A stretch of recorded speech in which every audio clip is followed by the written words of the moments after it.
শুরু হয়ে গেলে সহ্য করতে পারবে তো হৃদরানী? আর বলবেন তোর বাবা তোর বাবা? আর একবার উচ্চারণ করে তো দেখুন।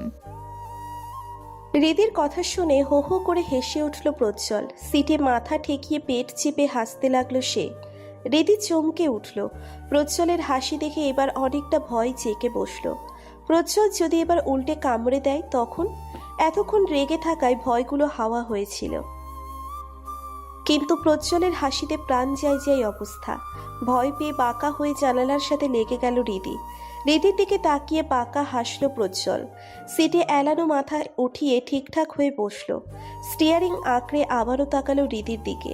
নেশাতুর কণ্ঠে বলল, শুরু হয়ে গেলে সহ্য করতে পারবে তো হৃদরানী? এইটুকুই যেন যথেষ্ট ছিল হৃদি তার আড়ষ্ট হয়ে যাওয়া শুকনো ঢোক গিলে হাত দুটো এক জায়গায় গুটিয়ে নিয়ে জড়সড় হয়ে জানালা ঘেঁষে বসল হৃদি।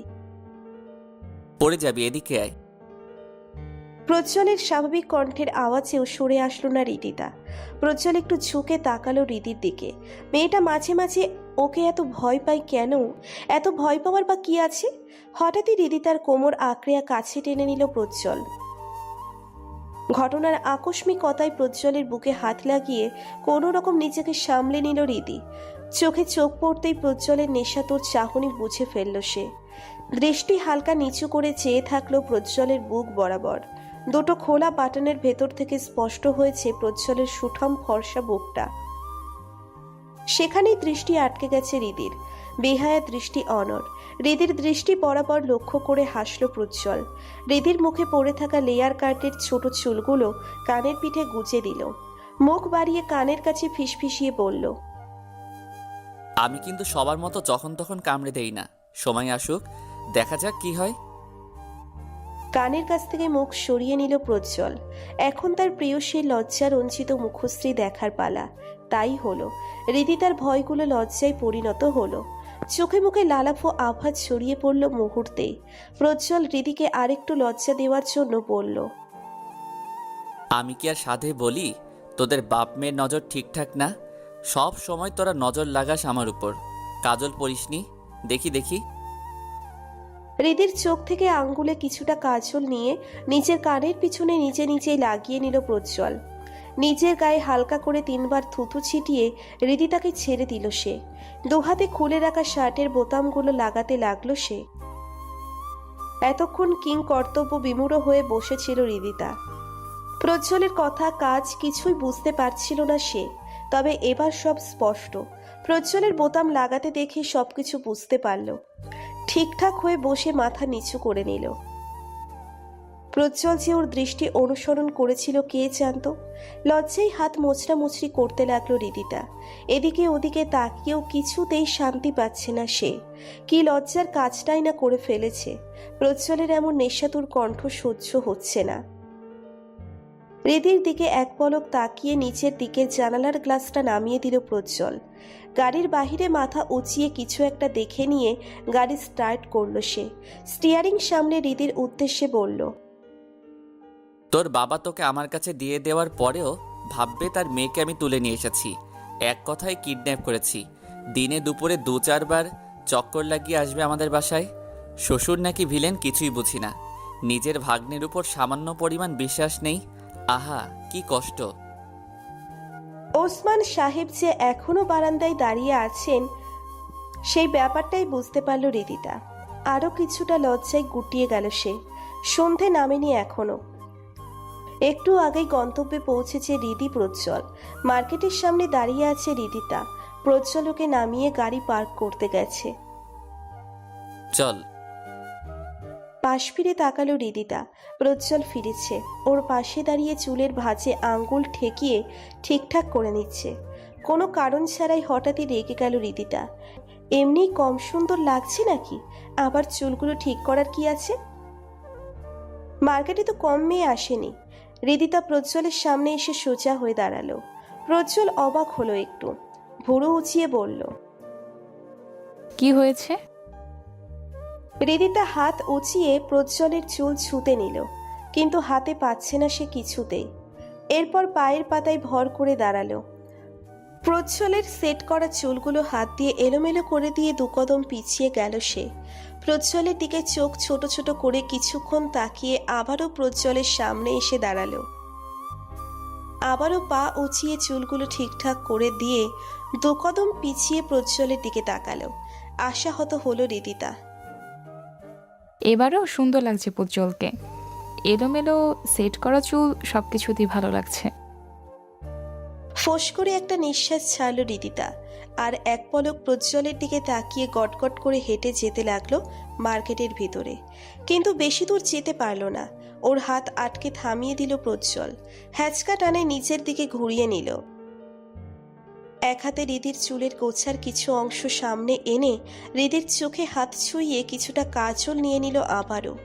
আঙ্গুলে লাগানো কাজলটা রিদির কানের পিঠে লাগাতেই কেঁপে উঠল সে।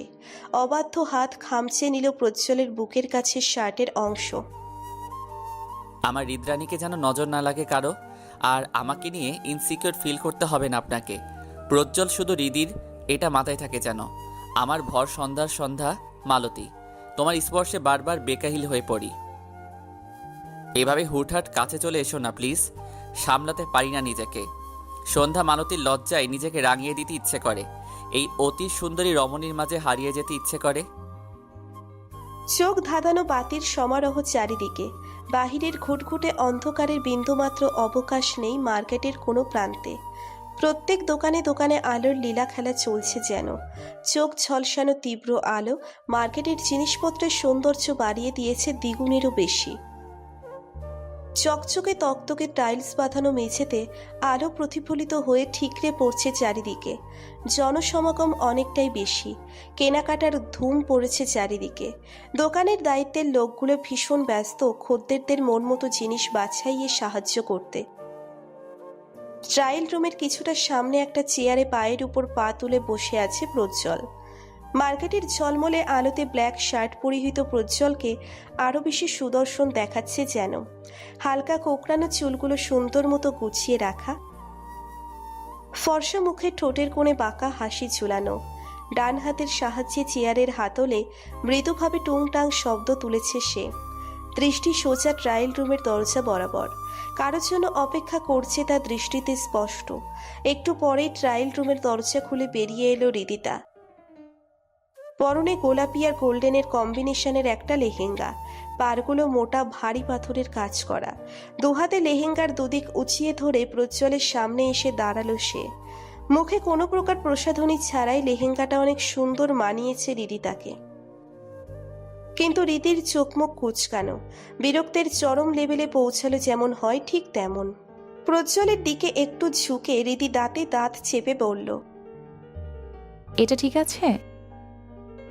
রীতির দিকে এক পলক তাকিয়ে প্রজ্জ্বল সোজা সাপটা ভাবে বলল, না ঠিক নেই, একদম মানাচ্ছে না।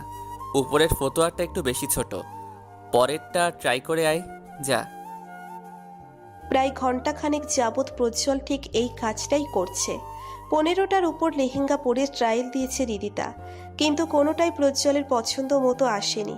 পছন্দ করা তো নয়, আসল কাজ হচ্ছে রিদিকে ইরিটেট করা। রিদি আর একটা লেহেঙ্গা হাতে তুলে ট্রায়াল রুমে ঢুকে যেতেই বাঁকা হাসল প্রজ্জ্বল। প্রজ্জ্বলের থেকে একটু দূরেই একটা মেয়ে কয়েকটা লেহেঙ্গা হাতে দাঁড়িয়ে আছে। হাতে বললে ভুল হবে, তার সারা শরীরে লেহেঙ্গার ভারে জর্জরিত।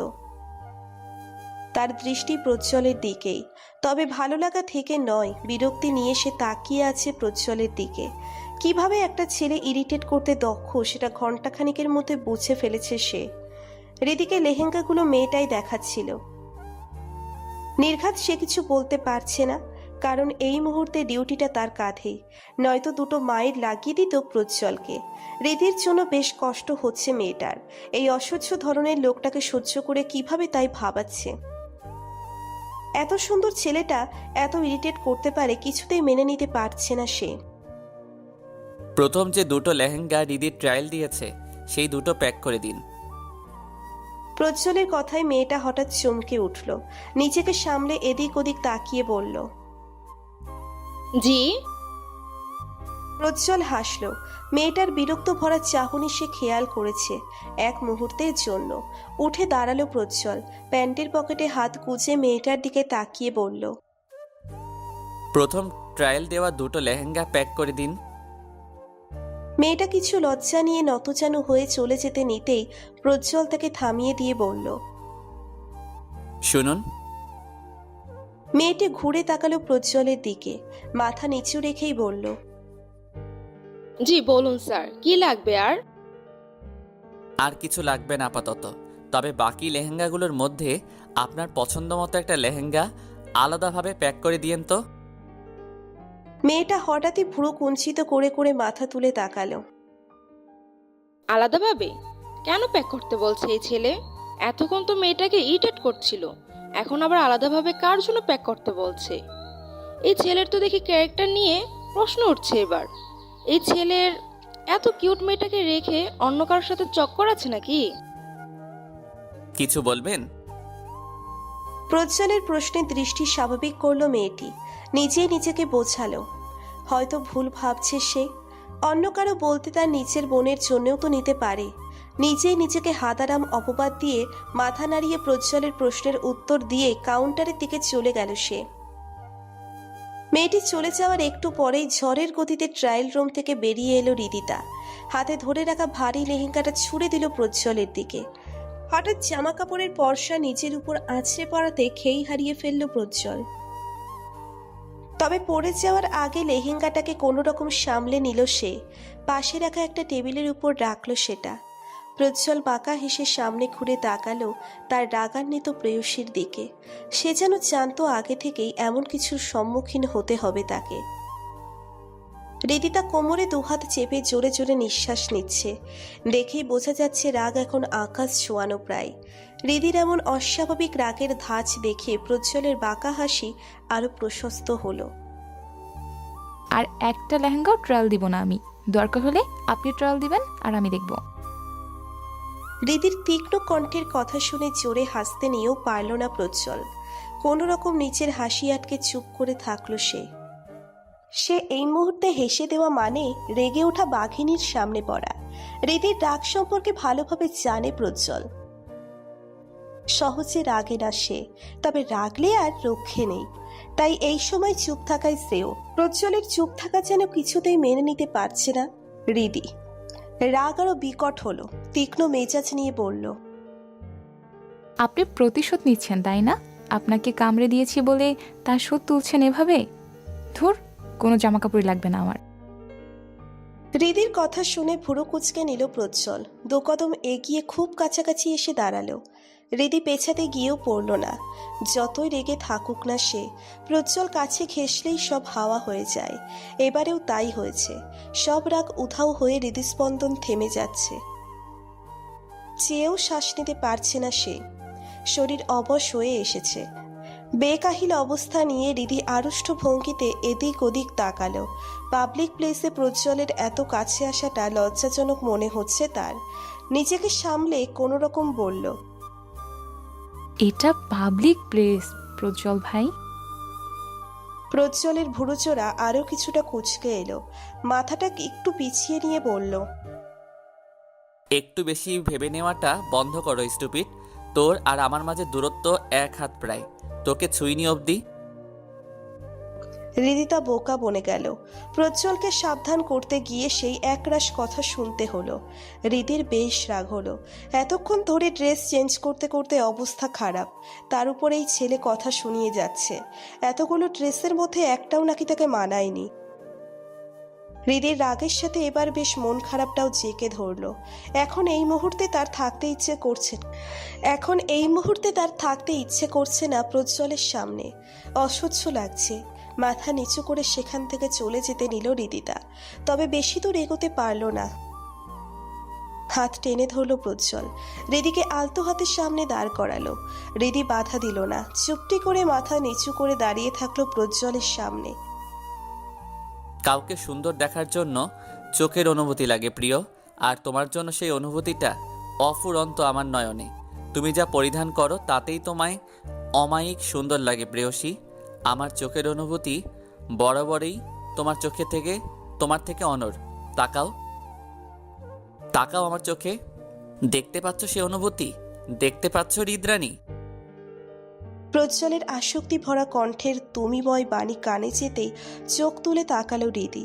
প্রজ্জ্বলের নেশাতুর চাহনিতে চোখ মেলে ধরল সে।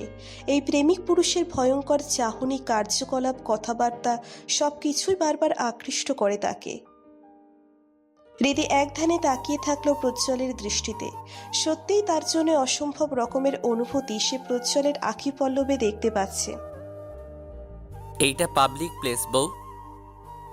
আটকে যাওয়া চোখের পলক টিপ টিপ করে কয়েকবার উপর নিচ করল হৃদি। প্রজ্জ্বল যে ওর কথাতেই ওকে ফাঁসিয়ে দিল তা স্পষ্ট। হৃদি ব্যাপারটা কিছু বুঝতে পেরে কিছু বলতে নেওয়ার আগেই প্রজ্জ্বল হাঁটা দিল কাউন্টারের দিকে। হৃদি তা বোকা বোকা চাহনি ফেলে প্রজ্জ্বলের চলে যাওয়ার দিকে কয়েক মুহূর্ত তাকিয়ে সেও পিছন পিছন হাঁটা দিল। কাউন্টারের কাছে আসতেই হৃদি প্রজ্জ্বলের কিছু কথোপকথন শুনতে পেল কারো সাথে। তখনের সেই মেয়েটা যে লেহেঙ্গাগুলো দেখাচ্ছিল হৃদি তাকে। কিন্তু প্রজ্জ্বল তার সাথে কি কথা বলছে এত? হৃদি মৃদু পায়ে হেঁটে প্রজ্জ্বলের পাশে দাঁড়াতেই সবটা স্পষ্ট হলো তার কাছে। আপনাকে এতটা সময় বিরক্ত করার জন্য আমি দুঃখিত।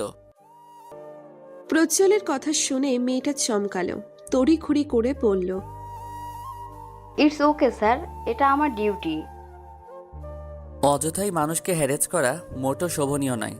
আপনাকে বিরক্ত করার কোনো ইরাদা ছিল না আমার। আমি তো এই পাগলিটাকে একটু জ্বালাতন করছিলাম।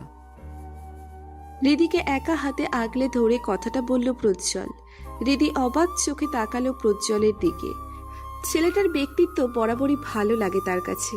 সবার ভালো লাগা খারাপ লাগা তার খেয়াল রাখা চাই। মেয়েটা হাসল। প্রজ্জ্বলকে সে যে অযথাই ভুল বুঝেছে তার প্রমাণ সে এখন পাচ্ছে।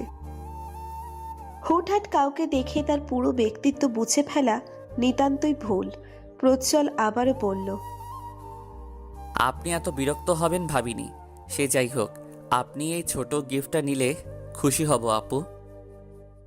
কথা শেষ করে মেয়েটির দিকে একটা প্যাকেট এগিয়ে দিল প্রজ্জ্বল। অবাকের চরম সীমায় পৌঁছে গেছে মেয়েটি।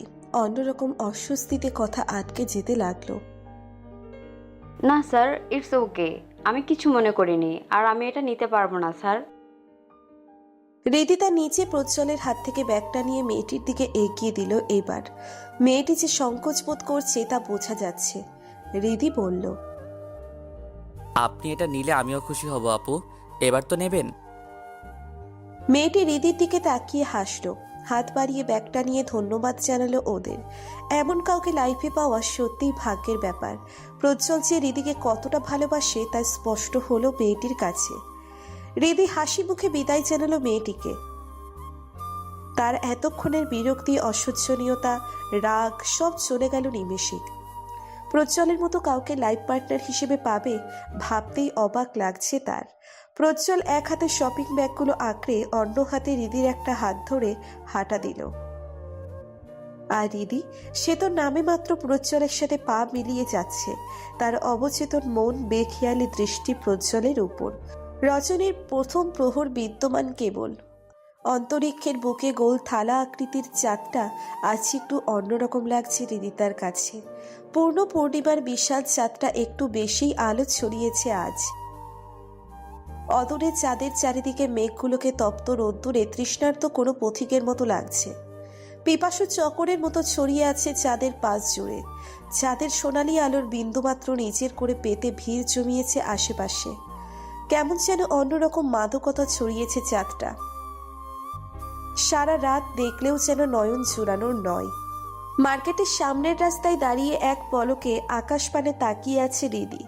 বেশ লাগছে দেখতে ওই পূর্ণ নীলিমায় ছড়ানো সোনালি আভা। প্রজ্জ্বল গাড়ি আনতে গেছে পার্কিং জোনে। এই সুযোগে হৃদি দু এক কদম হাঁটা দিয়ে কখন রাস্তার পাশে এসে দাঁড়িয়েছে খেয়াল নেই তার। হাতে হ্যাচকা টানে পড়তেই সচকিত হলো হৃদি। প্রকৃতির এমন মনোরম দৃশ্য উপভোগে বাধা পড়াতে বিরক্ত হলো সে। বাধা দানকারীকে কটু কথা শোনানোর জন্য প্রস্তুতি নিয়ে ঘাড় ঘোরাতেই শুকনো ঢোক গিলল হৃদিতা। ওর এক হাত শক্ত করে ধরে প্রজ্জ্বল দাঁড়িয়ে আছে কটমট দৃষ্টি নিয়ে। প্রকৃতির মাদকতা কাটাতে প্রজ্জ্বলের অগ্নিদৃষ্টি যথেষ্ট ছিল যেন। থেমে গেছে হৃদিতা। এতক্ষণের মুগ্ধতা কেটে গেছে প্রজ্জ্বলের রাগ দেখে। চোখ নামিয়ে নিল সে। বুঝতে পেরেছে ও কত বড় ভুল করছে। প্রজ্জ্বলকে না জানিয়ে বাহিরে আসা একদম ঠিক হয়নি, কিন্তু রিদিরই বা কি দোষ? ও তো নিজেও বুঝতে পারেনি কখন বাহিরে চলে এসেছে। মেরে ফেলবি আমায়? মেরে দে তাহলে, একেবারে মেরে দে। বারবার এভাবে হৃদস্পন্দন না আটকে দিয়ে একেবারে মেরে দে আমায়। প্রজ্জ্বলের অভিমান ভরা ভয়ার্থ কণ্ঠের কথাগুলো হৃদির কর্ণকুহরে পৌঁছতেই কেঁপে উঠল সে। হৃদস্পন্দন বেড়ে গেল মুহূর্তেই, চোখ জোড়া ছলছল করে উঠল। প্রজ্জ্বলের কথাগুলো যেন এক মুহূর্তে সত্যি মনে হলো হৃদির কাছে। সত্যিই মনে হয় প্রজ্জ্বল হারিয়ে যাচ্ছে ওর কাছ থেকে। ছেলেটা কত ভালোবাসে ওকে, দিনকে দিন অতিরিক্ত শ্রদ্ধা বেড়ে যাচ্ছে তার প্রতি। একটা মানুষ কিভাবে এত ভালোবাসতে পারে? এক মুহূর্তের জন্য চোখের আড়াল হতেই পাগল প্রায় অবস্থা হয়েছে তার। কথাগুলো ভেবে চলো চলো চোখে প্রজ্জ্বলের দিকে মাথা তুলে তাকালো হৃদি। হঠাৎই খারাপ লাগা চেকে ধরল তাকে। প্রেয়সীর কান্না সিক্ত আঁখি পল্লব দৃষ্টিগোচর হতেই শান্ত হলো প্রজ্জ্বল। হৃদির দোগালে হাত রেখে বলল, এই একদম ফ্যাচ ফ্যাচ করে কাঁদবি না। ইমোশনাল ব্ল্যাকমেল করিস সবসময়। জানিস তোকে ওখানে না দেখে কত ভয় পেয়ে গিয়েছিলাম আমি। যেখানে দাঁড়াতে বলেছিলাম দাঁড়াসনি কেন সেখানে? নিঃশ্বাস আটকে আসছিল আমার। আর এমন করিস না প্লিজ। আমি ইচ্ছে করে করছি নাকি? ওই চারটা দেখছেন? ওই চারটাকে আজ কত সুন্দর লাগছে দেখছেন? ধূসর মেঘে কেমন সোনালি আধিপত্য বিস্তার করছে দেখুন। দেখতে দেখতে কখন রাস্তায় চলে এসেছে বুঝতেই পারিনি। হৃদির বাচ্চামো কথাবার্তা শুনে হালকা হাসল প্রজ্জ্বল। হৃদির কপালে দুবার অধর ছুঁয়ে বলল, আর এমন করিস না হৃদ। চাঁদ দেখার হলে আমার সাথে দেখবি। দুজনে একসাথে চন্দ্রবিলাসে মাতব না হয়। এভাবে একা একা কোথায় চলে গেলে আমার কি হবে? আর কখনো একা চাঁদ দেখবি না। দুজনে মধ্যরাতে চুপিসারে ছাদের কার্নিশ ঘেঁষে সোনালি আভা দেখব, ঠিক আছে? না, ঠিক নেই। আপনি পাশে থাকলে চারটাকে দেখার সময় আছে নাকি? প্রজ্জ্বল হাসল। মেয়েটাও মাঝে মাঝে ওর সাথে তাল মিলিয়ে পাগলামি করে। প্রকাশ না করলেও হৃদি যে ভালোবাসে অনেকটা তা বুঝতে পারে প্রজ্জ্বল। আরও একবার হৃদির কপালে গালে অধর চুইয়ে দিল সে। মুচকে হেসে জড়িয়ে ধরল শক্ত করে। হৃদিও শক্ত বাহুডোরে আবদ্ধ হতেই নিচেও আলগা হাত দুটো দিয়ে আঁকড়ে ধরল প্রজ্জ্বলের কোমরে। প্রজ্জ্বল মৃদুস্বরে বলল, ভালোবাসি। প্রজ্জ্বলের প্রেমময় কথার প্রেক্ষিতে হৃদি কোনো উত্তর করল না, তবে হাতের বাঁধন শক্ত করল আরও কিছুটা। সব সময় মুখে প্রকাশ করে ভালোবাসার কথা বলতে হয় না, ভাবভঙ্গিতেও বুঝে ফেলা যায়। প্রজ্জ্বলও বুঝে গেল ওর কোনো আপত্তি নেই। হৃদি কেন তার কথার প্রেক্ষিতে ভালোবাসি বলল না? হৃদি ওর কাছে আছে এটাই অনেক। হুম। কারো সাবধানী কণ্ঠ শুনে হৃদি প্রজ্জ্বল তড়িঘড়ি আলাদা হয়ে দাঁড়ালো। কি রে ভাই, তোর প্রেম দেখে যেখানে সেখানে বেড়ে যায়। নিপার কথা শুনে লজ্জায় কুকড়ে গেল হৃদিতা। মাথা নিচু করে এদিক ওদিক তাকাতে লাগলো।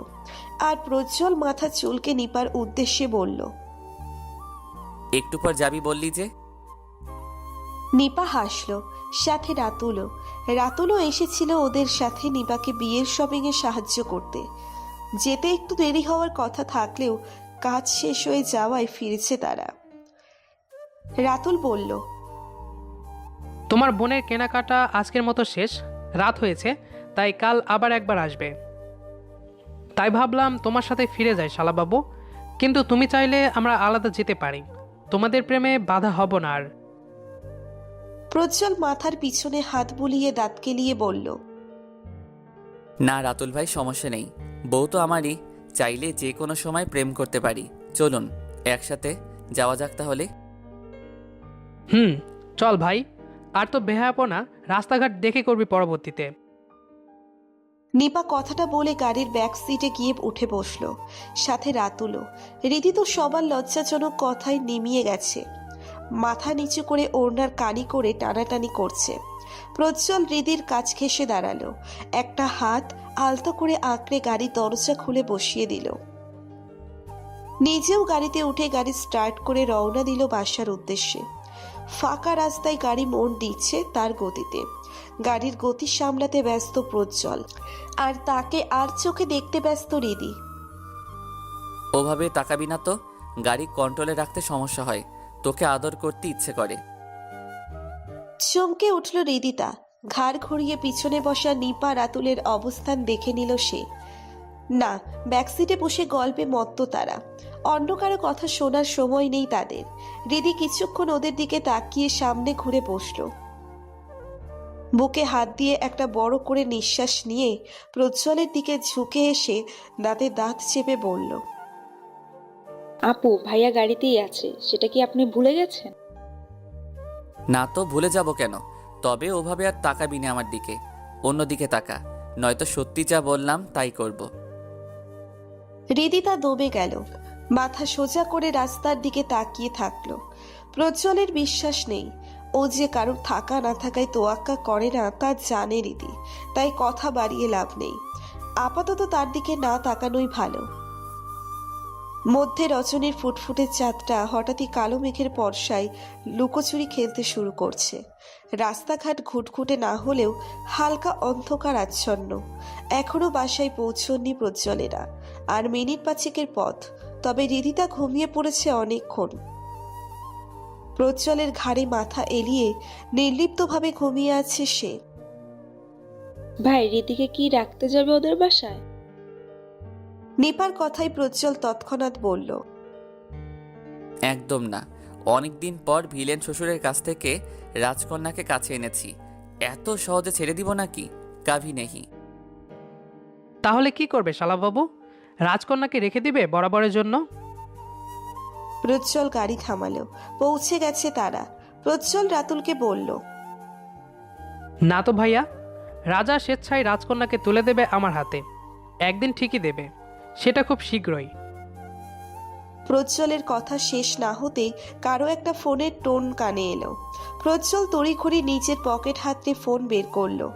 না, কেউ তো ফোন দেয়নি, তাহলে ফোন বাজছে কার? প্রজ্জ্বল বলল, নিপা, তোর ফোন বাজছে নাকি? একটু চেক করে দেখ। হৃদির ঘুমটা ভেঙে যেতে পারে, আর ঘুম ভাঙলেই বাসায় যাওয়ার জন্য মাথা খারাপ করে দিবে আমার। একটু তাড়াতাড়ি দেখ। ভাই, আমার ফোন আমার হাতেই আছে, আমার ফোন আসেনি। ফোনটা তোর কাছ থেকে বাজছে। হৃদির ব্যাগ চেক করে দেখ। প্রজ্জ্বল তাড়াতাড়ি রীতির ব্যাগ হাতড়ে ওর ফোনটা বের করলো।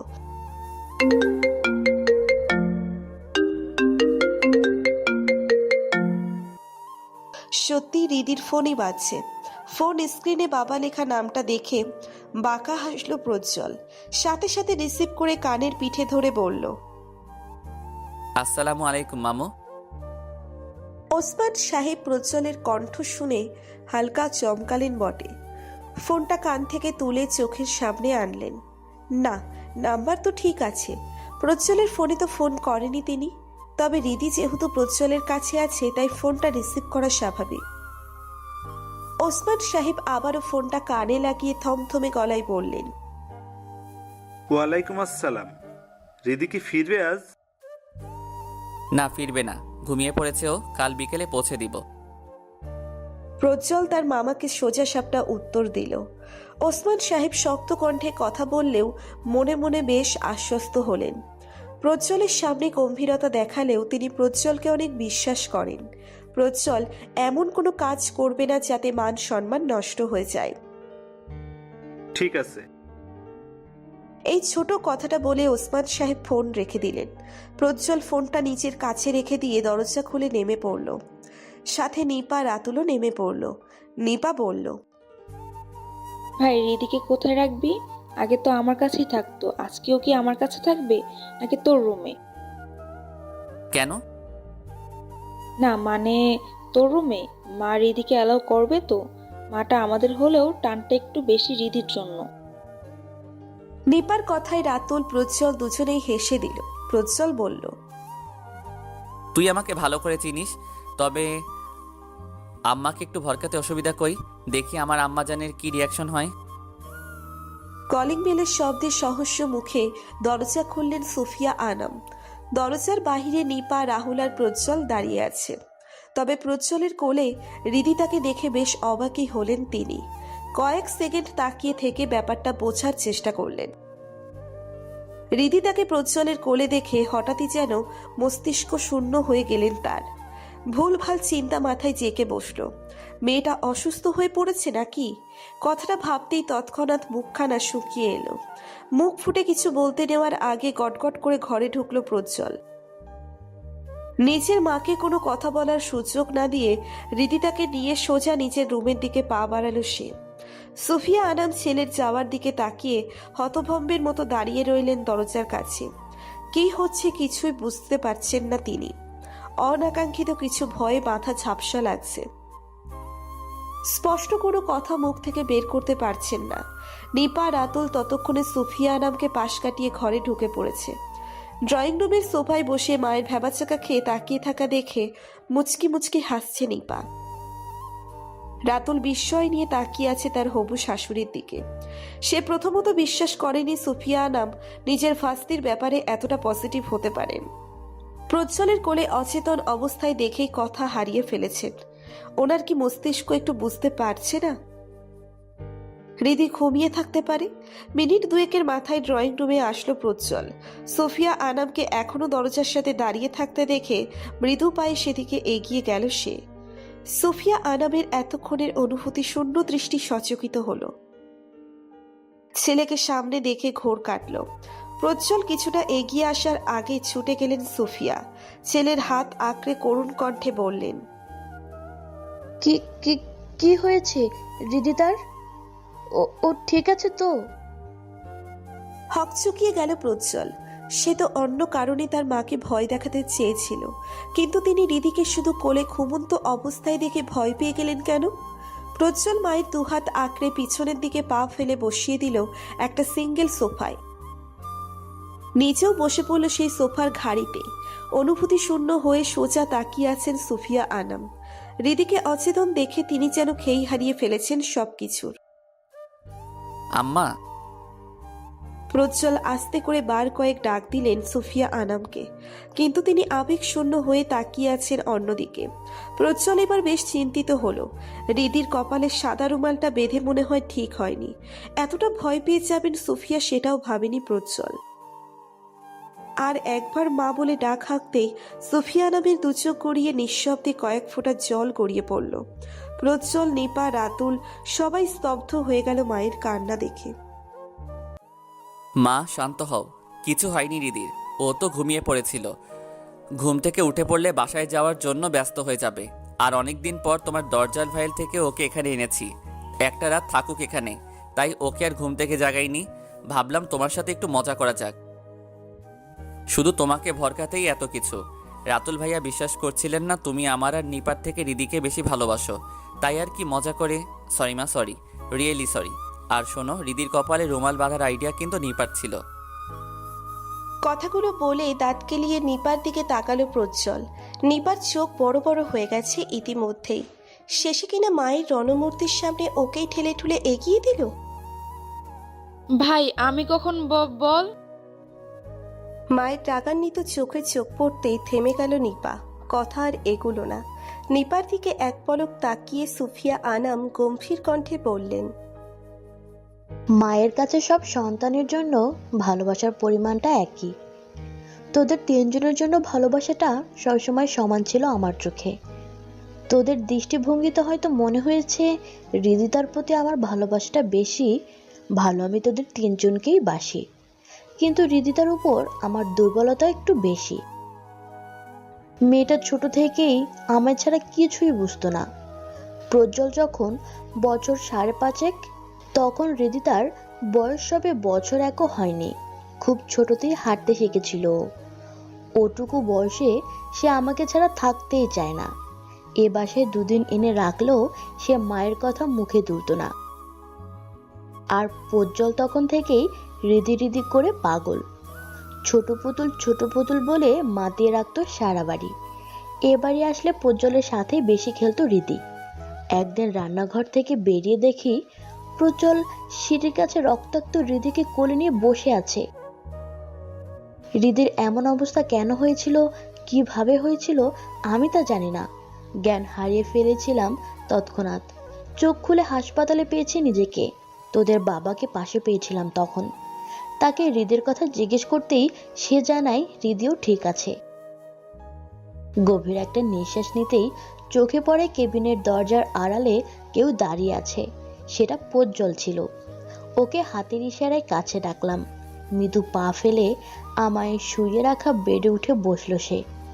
আমার শক্ত করে জাপটা ধরে সেদিন বলেছিল, আম্মা আমি কিছু করিনি, হৃদি একাই সিঁড়ি চড়েছে, আমি আটকেছিলাম ওকে, ও শোনেনি, অনেক রক্ত বেরিয়ে গেছিল, আমি ভয় পেয়ে গেছিলাম আম্মা, আমি কিছু করিনি, হৃদিকে আটকাতে পারিনি আম্মা, আমি আর ওর কাছে যাব না, ওর সাথে খেলবো না, আমি ওর কাছে থাকলে ওর আবার মাথা কেটে যাবে, আমি যাব না ওর কাছে আম্মা, কিছুতেই যাব না, তুমিও যাবে না, ওকে আমাদের বাসায় আনবে না, ও অনেক পচা।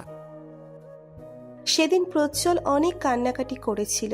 ছেলে আমার ছোট থেকেই শক্ত, কান্নাকাটি করতো না তেমন, কিন্তু সেদিন ওর কান্না দেখে সবার কান্না চলে এসেছিল। তার কথা ছিল সে আর রীতির আশেপাশে যাবে না, প্রজ্জ্বল রীতির পাশে থাকলেই ওর ক্ষতি হয়ে যাবে, এমন একটা ধারণা। তবে প্রজ্জ্বলের সে প্রমিস বেশি দিন যায়নি। একটু বড় হতেই হৃদিকে বিরক্ত করতে শুরু করলো সে। হৃদি হৃদি করে পাগল প্রায়। আমি এ নিয়ে ভয়ে থাকলেও পরবর্তীতে ভরসা পেয়েছি। প্রজ্জ্বলের দ্বারা হৃদির কোনো ক্ষতি হবে না তা বুঝতে পেরেছি। তবে আজ প্রজ্জ্বলের কোলে হৃদিকে ওভাবে দেখে পূর্বোক্ত স্মৃতি মনে পড়েছিল। ভাই তুই ছোটবেলা থেকেই দেখি বেহায়া ছিলি। নিপার কথায় হো হো করে হেসে উঠল সবাই। সুফিয়া আনামও মুচকি হেসে বললেন, অনেক রাত হয়েছে, ঘুমিয়ে পড় সবাই। রাতুলের আজ আর যাওয়ার দরকার নেই, চট্টগ্রামের পথ অনেকখানি, আজ রাতটা থেকে যাও। জি। সুফিয়া আবার বললেন, এমন ধরনের মজা আর যেন না করতে দেখি প্রজ্জু। আচ্ছা ঠিক আছে, করলাম না মজা, তবে আমি কোথায় থাকবো আম্মাজান, হৃদির কাছে? সুফিয়া আনাম ছেলের বাহুতে 2-3টে চাপড় মেরে বললেন, ফাজিল ছেলে, মুখে কোনো লাগাম নেই তাই না?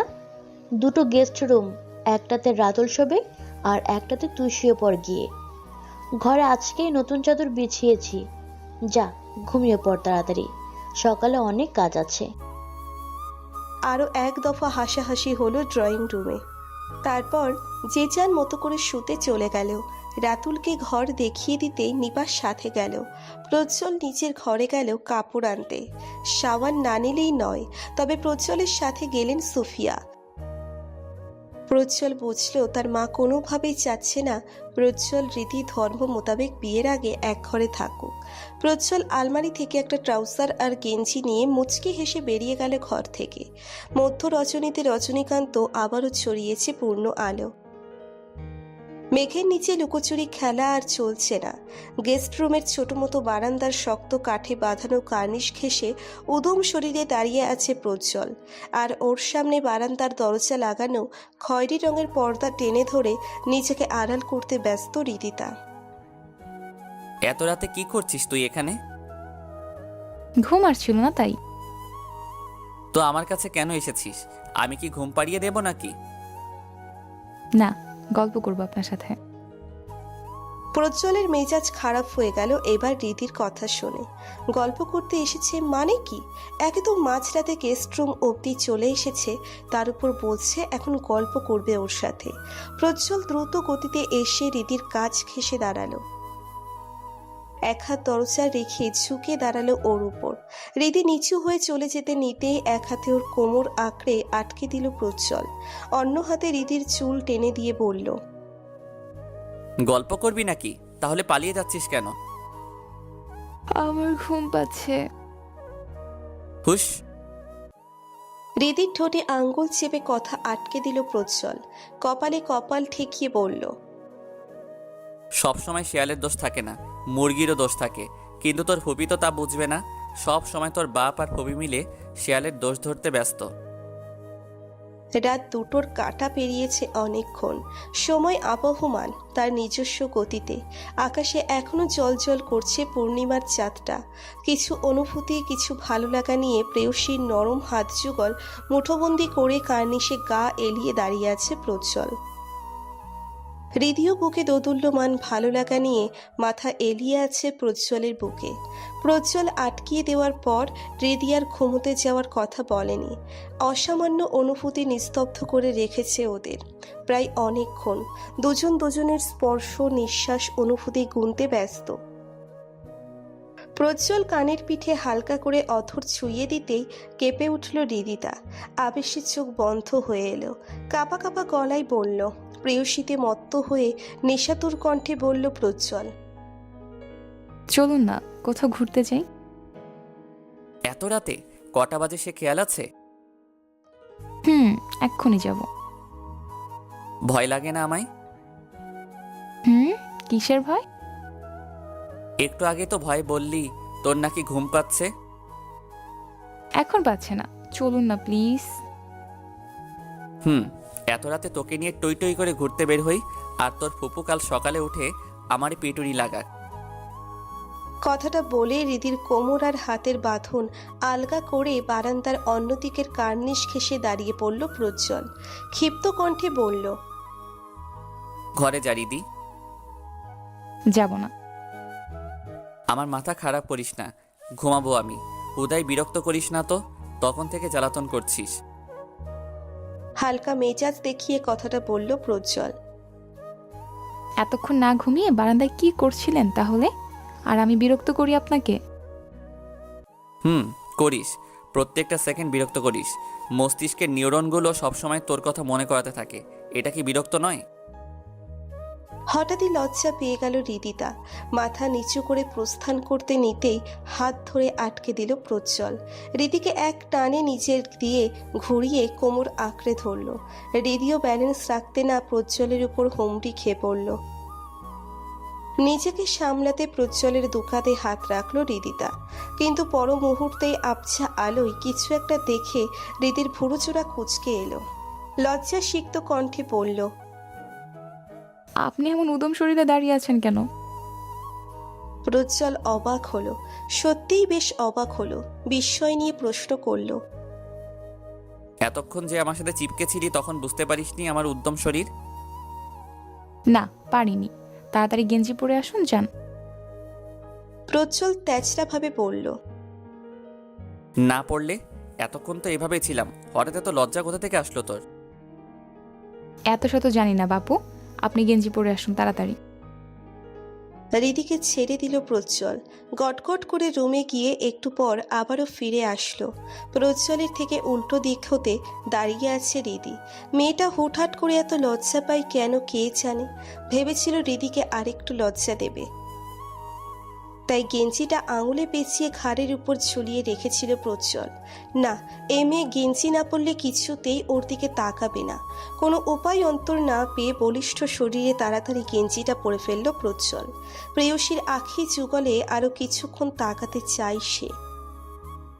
মৃদু পায়ে এগিয়ে গিয়ে পিছন থেকে হৃদির দুদিক দিয়ে হাত গলিয়ে হৃদির হাতের উপর হাত রেখে ওর চুলে মুখ গুজে দিল প্রজ্জ্বল। কেঁপে উঠল হৃদিতা। অজানা শিহরণে কেঁপে কেঁপে উঠল বারংবার। শিহরণে আধ বোঝানো চোখগুলো হঠাৎই প্রজ্জ্বলের হাতের উপর পড়ল। লজ্জায় শিহরিত হৃদি ভয়ে শিহরিত হলো মুহূর্তেই। প্রজ্জ্বলের বাম হাতটা নিচের হাতের মধ্যে নিয়ে বিচলিত কণ্ঠে বলল, কি হয়েছে আপনার হাতে? এমন জখম হয়ে আছে কেন? প্রজ্জ্বল এখনো মোহিত, চুলে এখনো মুখ গুজে আছে সে। কার্নিশে রাখা ডান হাতটা হঠাৎই হৃদির কোমরে রাখল প্রজ্জ্বল। নিচের দিকে টেনে কানে ফিসফিসিয়ে বলল, এটা আমার হৃদিরানী হৃদয় কাঁপানো ছোঁয়া। তার দাঁতের আদলে নেশাক্ত ঠোঁটের স্পর্শে আঁকানো চিহ্ন, যে ছোঁয়া হাজারোদিক পেতে ইচ্ছে করে। পূব আকাশে আজ মোলায়েম সূর্য উঁকি দিয়েছে। পরিবেশ নিদারুণ শুষ্ক। সূর্যের আশপাশ ঘিরে ধরছে কিছু সুপ্ত সাদা মেঘের বর্ষা। সাদা মেঘমালা তেজহীন সোনালি আভার সাথে এক অনন্ত বন্ধন সৃষ্টি করছে। সাদা সোনালির মিশ্রণে একাকার অবস্থা নীল নকশায়। কলেজের সামনের রাস্তায় দাঁড়িয়ে বিরক্ত নিয়ে দাঁড়িয়ে আছে হৃদি। নিপার বিয়ের শপিং এটা ওটা কাজ নিয়ে এই কয়দিন কলেজ কামাই করছে সে। সামনে নিপার বিয়ে, তখন আবারও কলেজ পড়বে, তাই মাঝের কয়টা দিন কলেজ যাওয়া আসা করছে হৃদি। সামনে পরীক্ষা, এই সময় ক্লাসগুলো মিস করা মানে সাংঘাতিক ব্যাপার স্যাপার। যদিও হৃদির কাছে সাংঘাতিক ব্যাপার নয়, কারণ প্রজ্জ্বল জোরাজুরি করছে বলেই সেজন্যই কলেজে এসেছে হৃদি। নয়তো কোন দুঃখে বিয়েবাড়ির আনন্দ আমেজ ছেড়ে কলেজের বোরিং ক্লাসে বসবে সে। ক্লাস শেষ হয়েছে মিনিট 5ও হয়নি, এর মধ্যেই দাঁড়িয়ে থেকে হাঁপিয়ে উঠেছে হৃদি। নির্লিপ্ত রোদ্দুরেও চোখ মুখ লাল হয়ে গেছে। সকাল থেকেই ওর শরীরটা একটু খারাপ লাগছিল। কলেজে আসতে চেয়েছিল না, মাকে বলছেও সে কথা, কিন্তু কেউ বিশ্বাস করেনি হৃদির কথা। ওর মা তো কাট কাট গলায় বলে দিয়েছে যত সব বাহানা। রেগে মেগে অস্থির হয়ে প্রজ্জ্বলের সাথে কলেজে এসেছে হৃদি। প্রজ্জ্বল বলেছিল কলেজ ছুটির পর ওকে নিতে আসবে সে, কিন্তু 5 মিনিট হয়ে গেল, এখনো প্রজ্জ্বলের দেখা নেই। এই 5 মিনিটেই হৃদির কাছে 5 ঘন্টার মতো লাগছে, হয়তো শরীর খারাপের জন্য। লম্বা একটা শ্বাস ফেলে আরও কিছুটা বিরক্ত প্রকাশ করলো হৃদি। প্রজ্জ্বল তো এমন করে না, আজ এত দেরি হচ্ছে কেন? বিরক্ত নিয়েই ব্যাগ হাতড়ে চটপট নিজের ফোনটা বের করলো সে। কল লিস্টের প্রথমেই প্রজ্জ্বলের নাম্বার। কাল রাতে প্রজ্জ্বলের সাথে কথা হবার পর আর কারোর সাথে কথা হয়নি। ফোন স্ক্রল করে প্রজ্জ্বলের নাম্বারে ডায়াল করতে গিয়েও ফোনটা নামিয়ে নিল হৃদি। প্রজ্জ্বল ড্রাইভিং করছে, হয়তো এই সময় ফোন দেওয়া উচিত হবে না। ফোনটা আবারও ব্যাগে ঢুকিয়ে রাখলো। দুর্বল হাত তুলে ধরল কপালে। মৃদু রোদটা যেন প্রচণ্ডভাবে আজ বিরক্ত করছে হৃদিকে। একটু পরেই হৃদির সামনে প্রজ্জ্বলের গাড়ি এসে থামলো। হৃদিকে কলেজ গেটের সামনে দাঁড়িয়ে থাকতে দেখে তড়িঘড়ি নেমে পড়ল সে। বাঁ হাতের কবজিতে বাঁধা হাতঘড়িটা একবার লক্ষ্য করলো প্রজ্জ্বল। না, কলেজ ছুটির 10 মিনিট আগেই এসেছে সে। তাহলে কি আজ কলেজ তাড়াতাড়ি ছুটি হয়ে গেছে? প্রজ্জ্বল হৃদির সামনে গিয়ে দাঁড়িয়ে কিছু বলতে নেওয়ার আগে হৃদি নিচের ঘাড় ব্যাগটা প্রজ্জ্বলের দিকে এগিয়ে দিল। প্রজ্জ্বলের হাতের বাহু আঁকড়ে ধরে বলল, এত দেরি করলেন কেন? ভালো লাগছে না আমার, তাড়াতাড়ি বাসায় যাব, চলুন। কি হয়েছে? শরীর খারাপ লাগছে তোর? আমি দেরি করে আসিনি, তোর কলেজ ছুটি 10 মিনিট আগে এসেছি। কলেজ ছুটি হয়েছে, একটা ফোন দিতে তো পারতি। ও আচ্ছা। হৃদির ভাঙা কণ্ঠ এতক্ষণ পর খেয়াল করলো প্রজ্জ্বল। বাহাতে তড়িঘড়ি হৃদির কপালে হাত রেখে তাপমাত্রা পরীক্ষা করলো। হালকা শরীরটা গরম আছে। হৃদিকে আর কিছু না বলে ওকে গাড়িতে উঠিয়ে দিল প্রজ্জ্বল। নিজেও গাড়িতে উঠে হৃদির সিট বেল্ট বেঁধে দিয়ে বলল, শরীর খারাপ লাগছে হৃদরানী? না, তেমন কিছু না, সকাল থেকেই মাথাটা একটু ঝিমঝিম করছিল। কলেজে আসলি কেন তাহলে? আসার সময়ও তো আমাকে কিছু বললি না। ব্যস্ত কণ্ঠে বলল প্রজ্জ্বল। আম্মুকে আসার সময় বলেছিলাম, কিন্তু আম্মু বলল আমি নাকি কলেজ না যাওয়ার জন্য বাহানা দেখাচ্ছি। আমাকে কেন বললি না? রেগে বলল প্রজ্জ্বল। আপনিও। আমিও বলতাম তুই বাহানা দেখাচ্ছিস, তাই তো? সেটা কখন বললাম? প্রজ্জ্বল হৃদির থেকে চোখ সরিয়ে গাড়ি স্টার্ট করলো। হৃদি নিজের কথার উত্তর না পেয়ে বুঝে গেল প্রজ্জ্বল অভিমান করেছে। হৃদি দুর্বল শরীর নিয়ে খানিকটা এগিয়ে গেল প্রজ্জ্বলের দিকে। দুহাতে প্রজ্জ্বলের বাহু আঁকড়ে ধরে গুটিয়ে বসলো। প্রজ্জ্বল হাসলো। এই মেয়ের উপর একটু অভিমান করে থাকার সাধ্যি নেই। একটু কাছে আসলেই প্রজ্জ্বলের অভিমান বরফ হয়ে চলে যায়। একটু কাছে আসলেই প্রজ্জ্বলের অভিমানের বরফ গলে জল। প্রজ্জ্বল নিঃশব্দে একটু হেসে স্বাভাবিক কণ্ঠে বলল, তোরা সব কয়টা ধান্দাবাজ। কিভাবে আমায় মানিয়ে ফেলতে হয় ভালোই জানিস। এরপর থেকে ফোন করার কথা যেন মাথায় থাকে, ঠিক আছে? ঠিক আছে। একটা জায়গায় যাবি? প্রজ্জ্বলের দিকে তাকালো হৃদি। কৌতূহল দমাতে না পেরে প্রশ্ন করল, কোথায়? গেলেই দেখতে পাবি। সন্ধে নেমেছে। পৃথিবীর উল্টো পৃষ্ঠে সূর্য অস্ত নিয়েছে অনেকক্ষণ। আজও চাঁদ উঠছে শূন্যে, তবে অর্ধচন্দ্র। তবুও যেন নিস্তব্ধ পৃথিবীতে মৃদু আলোটাই মানানসই। মৃদু বাতাসে গাছের পাতাগুলো দুলছে। অবিকল উড়ন্ত কিশোরীর ওড়নার আঁচলের মতো। গাড়ির ডিকির উপর পা দুলিয়ে বসেছে রিদিতা। ওর একটু সামনেই হাতে চায়ের ছোট ভার হাতে দাঁড়িয়ে আছে প্রজ্জ্বল, দৃষ্টি সম্পূর্ণভাবে রিদির উপর। সে খুব মনোযোগ সহকারে তার প্রেয়সীর চা বিলাসী চেহারা দেখতে মত্ত।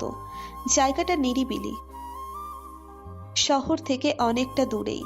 দুটো তিনটে টঙ্কের দোকান আর কয়েকটা আধপোছা ল্যাম্পোস্ট ছাড়া কিছুই নেই এই দিকটায়। সামনেই একটা নদীর ঘাট রয়েছে, তাই হয়তো টঙের দোকানগুলো বসানো এখানে।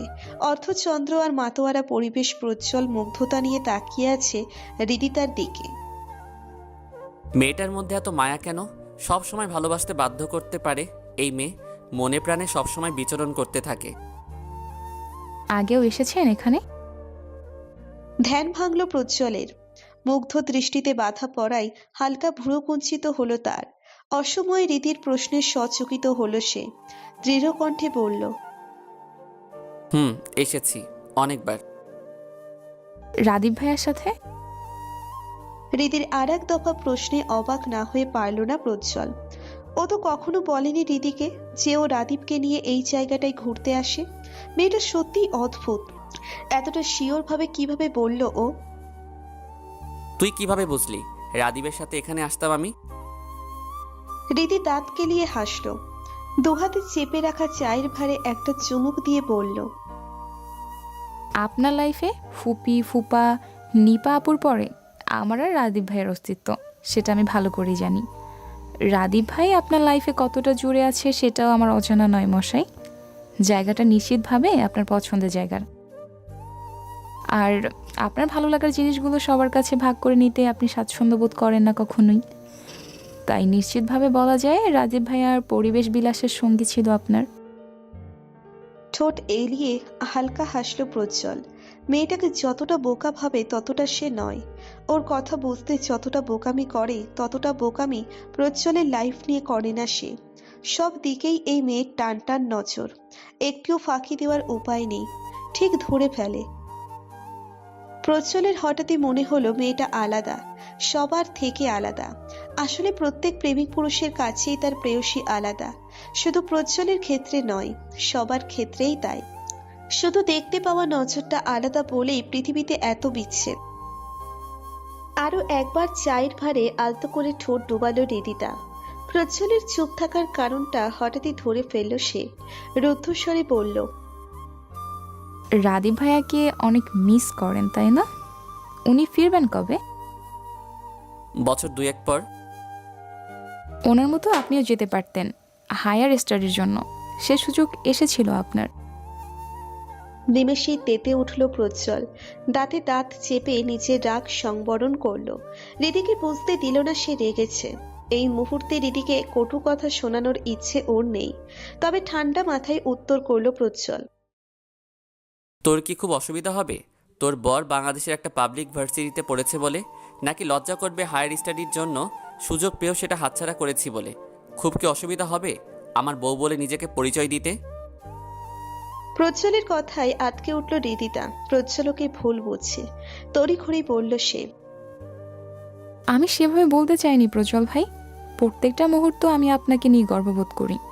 আপনি আমার অহংকার সবসময়ের জন্য। আমার কথাটা কি উল্টোভাবে নিয়েন না প্লিজ। প্রজ্জ্বল একটা বড় করে নিঃশ্বাস ফেলল। হৃদিকে কটূক্তি শোনাবে না করেও তেজটা ভাবে বলেই দিল। প্রজ্জ্বল অন্যদিকে তাকিয়ে স্বাভাবিক কণ্ঠে বলল, আর কখনো যেন তোর মুখে হায়ার স্টাডি নিয়ে কোনো কথা না শুনি। বাংলাদেশে থেকেও ভালো কিছু করা যায় তার দৃষ্টান্ত অনেক আছে। তোর ভরণ পোষণের দায়িত্ব নেওয়ার ক্ষমতা আমার আছে, সেটা বাবার বিজনেস দিয়ে নয়। আমি নিজেও কিছু একটা করি, সেটা ভালো করেই জানিস তুই। আমি সেভাবে মিন করে কিছুই বলিনি প্রজ্জ্বল ভাই। আমি জানি হৃদরানী, তুই কখনই এভাবে কিছু বলবি না আমাকে। সোজা কথায় তোকে ছেড়ে বছর 3-4 অন্য কোথাও গিয়ে থেকে যাওয়া আমার পক্ষে সম্ভব না। ভবিষ্যতে এই বিষয়ে কেউ তোকে কিছু বললে তুই যেন সব কথার যোগ্য জবাব দিতে পারিস, তাই তোকে বললাম এসব। লজ্জা পেল হৃদিতা। মুগ্ধ আঁখি পল্লব খুশিতে আত্মহারা হয়ে উঠল আকস্মিক। আনমনেই প্রশ্ন করে বসল, আচ্ছা, আপনার কাছে ভালোবাসার সংজ্ঞা কি প্রজ্জ্বল ভাই? সময়ের সাথে কখনো ছেড়ে যাবেন না তো আমায়? আমি যখন পুরনো হয়ে যাব তখন কি করবেন? কোনো ভুল কাজ করলে কি ভালোভাবে আগলে রাখবেন? প্রজ্জ্বল চায়ের কাপে শেষ চুমুকটা দিয়ে রিদির খুব কাছে এসে দাঁড়ালো। রিদির হাত থেকে শেষ হওয়া চায়ের ভার দুটো পাশে ডিকির উপর রাখলো। একটা ভার প্রজ্জ্বল ধরে রাখলো আর অন্যটাতে এমনি এমনি রেখে দিল ডিকির উপর। প্রজ্জ্বলের কর্মকাণ্ড খুব ভালো করে খেয়াল করছে রিদিতা। একটু পরেই মৃদু বাতাসে ওজনবিহীন ভার দুটোর একটা উড়ে গিয়ে পড়ল কিছুটা দূরে। প্রজ্জ্বল যেটা হাত দিয়ে ধরে রেখেছে সেটা ঠিক আগের স্থানেই আছে। প্রজ্জ্বল রিদির গালে এক হাত রেখে স্পষ্ট স্বরে বলল, আমার কাছে ভালোবাসা মানে কারোর জন্য অসামান্য অনুভূতিতে ঘিরে রাখা হৃদস্পন্দন। প্রকৃত ভালোবাসা সবসময় চিরনবীন। পুরনো হওয়ার সুযোগ দিলেই পুরনো হয়ে যাবে। আমার কাছে সেই সুযোগ নেই। হৃদস্পন্দন বাড়ানো অনুভূতি সবসময় একই থাকবে আমার কাছে। আর তুই ভুল কিছু করলে ছেড়ে যাব কেন? শক্ত হাতে আগলে রাখার চেষ্টা করব। এই ভার দুটোকে দেখলি না? একটার সাথে আমার শক্ত হাতের আগলে রাখা বন্ধন ছিল, যে কারণে দূরে যেতে পারিনি। আর অন্যটাকে দেখেছিস? কোনো সাহারা ছিল না ওই ভারটার। শক্ত কোনো অনুভূতিতে বাধা পড়েনি সে, তাই হালকা অভিমানেও দূরে সরে যাবার সুযোগ পেয়েছে। এতে ভারের দোষটা অতি নগণ্য। আসল দোষ যে কাপটাকে সামলে রাখতে পারিনি তার, একান্তই তার ভুল। আর সে ভুল আমি করব না। সবসময় আমার অনুভূতি ঘেরা বেড়াজাল আটকে রাখবে তোকে। দূরে যাবার সুযোগ পাবি না। আবারও মুগ্ধ হলো রিদিতা। এই মুগ্ধতা যেন সব সময়ের সঙ্গী হয়েছে এখন। রিদি কিছুক্ষণ বেখেয়ালি দৃষ্টিতে প্রজ্জ্বলের দিকে তাকিয়ে হঠাৎই শক্ত করে ওর গলা আঁকড়ে জড়িয়ে ধরল। প্রজ্জ্বল বাধা দিল না। রিদিকে ওর মায়ায় এভাবেই তো আটকে রাখতে চায় সেও শক্ত বাহুতে রিদিকে আগলে নিল। পূর্ব আকাশে চিত্রাভানু উঠে পড়েছে অনেকক্ষণ। পাখির কিচিরমিচির শব্দ এখন আর শোনা যাচ্ছে না। ভরা শহরের রাস্তাঘাটে এখন বাস ট্রাকের অপ্রীতিকর শব্দের মেলা। প্রজ্জ্বলদের বাড়িতে সকাল থেকেই তোড়জোড় শুরু হয়ে গেছে। কাল থেকে নিপার বিয়ের অনুষ্ঠান শুরু।